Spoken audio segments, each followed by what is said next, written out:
been working on my family genealogy lately, and I've discovered, by going through the documents and letters, that sewing isn't just a hobby for me, it's in my roots. Generations of women in my family have picked up needle and thread to make clothing, quilts, and support their families.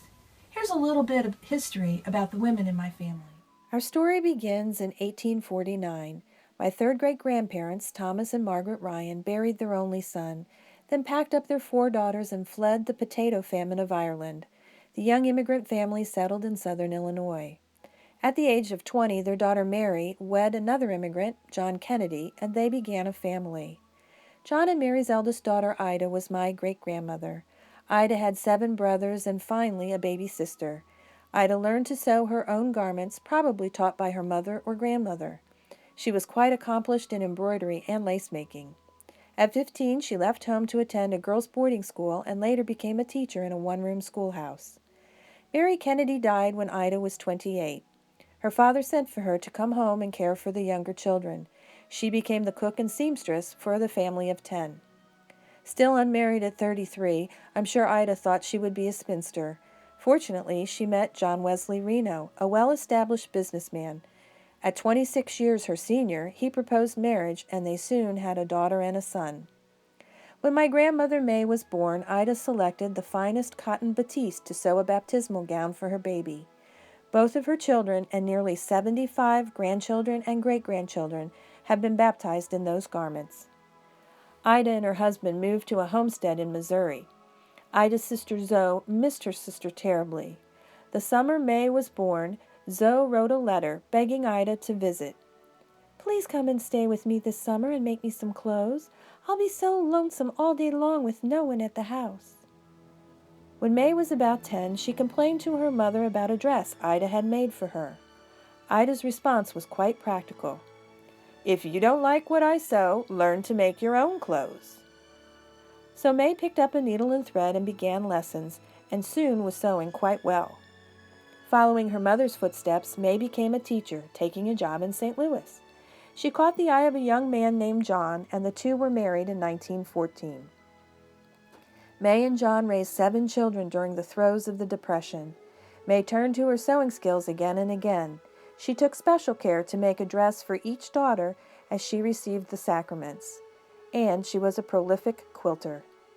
Her Aunt Zoe had married a successful businessman and lived an extravagant lifestyle in Chicago.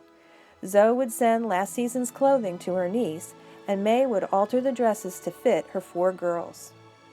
May's daughter Joy learned to sew at her mother's knee, making doll clothing from scraps of fabric.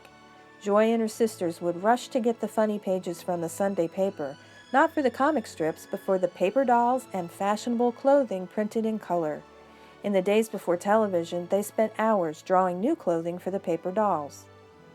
Joy's sewing skills increased, and soon she was making her own fashionable dresses to wear to school and dance parties. She graduated from high school at 16 and took a teaching job in a one-room school. After World War II, she earned a Bachelor's of Education. One of her teachers set her up on a blind date with a man named Paul, and that's how my mother met my father. Joy made her wedding gown from a Simplicity designer pattern. In August 1950, she walked down the aisle to marry my dad dressed in white satin with a netted overlay. 35 years later, I walked down the aisle to marry my husband in the same dress.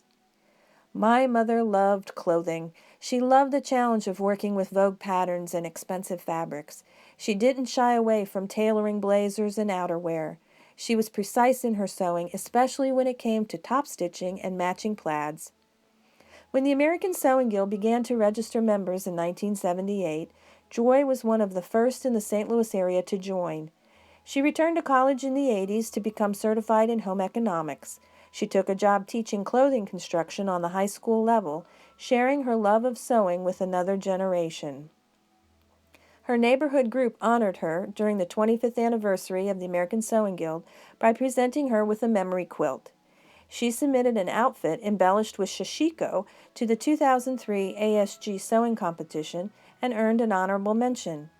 She was in the midst of planning a chapter field trip to Hannibal, Missouri, when she died unexpectedly in 2011. My sister Carol and I both learned to sew in high school, But my sister Regina didn't take an interest until her 30s. Together with my mom and my niece, Jennifer, we attended a sewing retreat offered by the Phoenix chapter in 2003. Both Carol and Regina have traveled to Philadelphia for my chapter's sewing camp in recent years. I've made many things in my 30 years of sewing.